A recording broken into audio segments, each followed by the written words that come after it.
ನಾನಾರು ಕಶ್ಯಪ ಬ್ರಹ್ಮನ ಮಗ, ದಿತಿಗರ್ಭ ಸಂಜಾತ, ಚತುರ್ಮುಖ ಬ್ರಹ್ಮನ ಮೊಮ್ಮಗ. ವಿಧಾತನಿಂದ ವಿಧಿ ಬರಹವನ್ನೇ ಬದಲಾಯಿಸಿ ಮರಣವನ್ನೇ ಮೆಟ್ಟಿ ನಿಂತ ಮಹಾವೀರ. ಅದಿತಿಯ ಮಕ್ಕಳ ಅಟ್ಟಹಾಸವನ್ನು ಸುಟ್ಟು ಆದಿತ್ಯರ ಅಟ್ಟಹಾಸವನ್ನು ಮಟ್ಟ ಹಾಕಿದ ಸಾಹಸಿ. ಅತಳ ಬಿತಳ ಸುತಳ ರಸಾತಳ ತಳಾತಳ ಮಹಾತಳ ಪಾತಾಳಗಳನ್ನು ಪಾದದಡಿಯಲ್ಲಿ ತುಳಿದಿಟ್ಟ ಪರಾಕ್ರಮಶಾಲಿ.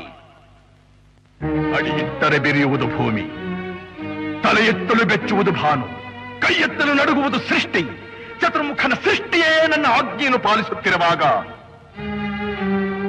ಯಕ್ಕಶ್ಚಿತ್ ನನ್ನ ಮಗ, ನೋ ಜನ್ಮ ಕೊಟ್ಟ ಮಗ, ನನ್ನ ವಂಶವನ್ನೇ ಬೆಳಗಬೇಕಾದ ನನ್ನ ಕುಮಾರ, ನನ್ನ ಆಶಾ ಜ್ಯೋತಿಯಿಂದ ಎಂದು ನನ್ನ ಮನಸ್ಸಿಗೆ ನೆಮ್ಮದಿಯಿಲ್ಲವೆಂದರೆ ಛೇ, ಇದೊಂದು ಬದುಕಿ, ಇದೊಂದು ಜನ್ಮವೇ, ಎಂತಹ ದುರ್ವಿಧಿ, ಇದೆಂತಹ ದುರ್ವಿಧಿ.